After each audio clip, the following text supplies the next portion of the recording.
Hello friends, இந்த வீடியோவில் word டாக்குமெண்ட்டில் எப்படி பாஸ்வேர்டு க்ரியேட் பண்ணலாம் அப்படிங்கிறத பற்றி தான் இந்த வீடியோவில் நம்ம பார்க்க போகிறோம்.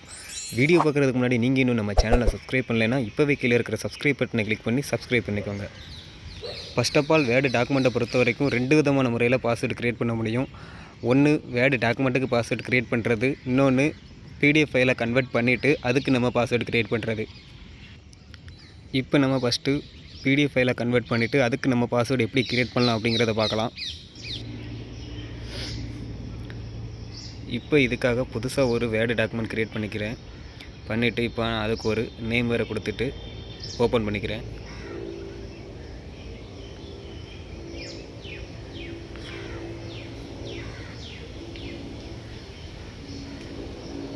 இப்போ ரேண்டமாக ஒரு பேராகிராஃப் டைப் பண்ணிக்கிறேன்.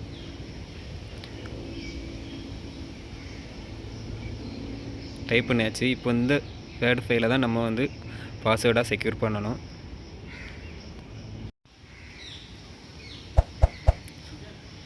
கீபோர்டில் இருக்கிற F12 பட்டனை கிளிக் பண்ணிங்கன்னா சேவஸ் அப்படிங்கிற டைலாக் பாக்ஸ் ஓப்பன் ஆகும். அப்படி இல்லை அப்படின்னா மேலே டாஸ்க் பாரில் இருக்கிற ஃபைலை கிளிக் பண்ணுங்கள். அதில் சேவஸ் காப்பிங்கிற ஒரு ஆப்ஷன் இருக்கும். அந்த ஆப்ஷனை கிளிக் பண்ணுங்கள்.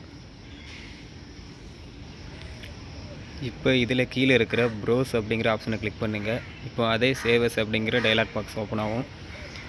இப்போ இதில் கீழே பார்த்தீங்கன்னா சேவஸ் டைப் அப்படின்ட்டு இருக்கும். அதில் வேர்டு டாக்குமெண்ட் இருக்கும். அதை நீங்கள் பிடிஎஃபாக செலக்ட் பண்ணிக்கோங்க. செலக்ட் பண்ணிட்டோம் அப்புறம் ஆப்ஷனுங்கிற இதில் கிளிக் பண்ணுங்கள். அதை கிளிக் பண்ணுறப்போ கீழே லாஸ்ட்டு பார்த்தீங்கன்னா என்கிரிப்ட் த பாஸ்வேர்டு அப்படின்ட்டு ஒரு ஆப்ஷன் இருக்கும். அதை கிளிக் பண்ணுங்கள். கிளிக் பண்ணிங்கன்னா பாஸ்வேர்டு அப்புறம் ரீஎன்ட்ரி பாஸ்வேர்டு கேட்கும். அந்த காலத்தில் நீங்கள் பாஸ்வேர்டு ரீஎன்ட்ரி பாஸ்வேர்டு கொடுத்துட்டு சேவ் கொடுத்துருங்க.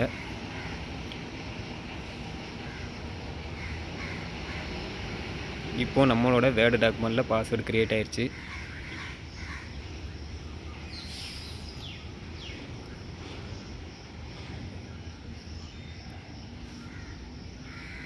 பார்த்தீங்கன்னா தெரியும், டெஸ்க்டாப்பில் பிடிஎஃப் ஃபார்மேட்டில் வேர்டு டாக்குமெண்ட் வந்து பாஸ்வேர்டாக க்ரியேட் ஆகிடுச்சு. இப்போ அதை ஓப்பன் பண்ணுறப்போ பார்த்தீங்கன்னா பாஸ்வேர்டு கேட்குது. பாஸ்வேர்டு டைப் பண்ணிட்டு ஓப்பன் பண்ணிக்கலாம்.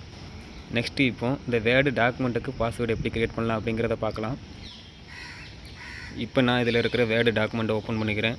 ஓப்பன் பண்ணிவிட்டு டாஸ்க் பாரில் இருக்கிற ஃபைலுங்கிற ஆப்ஷனை கிளிக் பண்ணுறேன். கிளிக் பண்ணுறப்போ இன்ஃபோ அப்படிங்கிற ஒரு ஆப்ஷன் இருக்கும். அந்த ஆப்ஷனில் பார்த்தீங்கன்னா ப்ரொடக்ட் டாக்குமெண்ட் அப்படிங்கிற ஒரு ஆப்ஷன் கொடுத்துருப்பாங்க. இந்த ஆப்ஷனை கிளிக் பண்ணுறப்போ என்கிரிப்ட் வித் பாஸ்வேர்டு அப்படிங்கிற ஒரு ஆப்ஷன் கொடுத்துருப்பாங்க. அதில் பாஸ்வேர்டு அப்படின்னு கேட்கும். அதில் உங்களுக்கு பிடிச்ச பாஸ்வேர்டு எதுவோ அதை கொடுத்துக்கோங்க. கொடுத்துட்டு ஓகேங்கிறத கிளிக் பண்ணுங்கள். அப்புறம் ரீஎன்டர் பாஸ்வேர்டு கேட்கும். அதுலேயும் சேம் கொடுத்துட்டு ஓகே கிளிக் பண்ணுங்கள். கிளிக் பண்ணிவிட்டு இப்போ பார்த்தீங்கன்னா நான் வேர்டு ஃபைலை க்ளோஸ் பண்ணிக்கிறேன். க்ளோஸ் பண்ணிவிட்டு திரும்ப நான் அதை ஓப்பன் பண்ணுறேன். இப்போ ஓப்பன் பண்ணுறப்போ பார்த்தீங்கன்னா பாஸ்வேர்டு கேட்குது. நீங்கள் என்ன பாஸ்வேர்டு கொடுத்தீங்களோ அதை கொடுத்துட்டு ஓகே கொடுத்துருங்க. இப்போ பார்த்தீங்கன்னா வேர்டு டாக்குமெண்ட் ஓப்பன் ஆகிடுச்சு.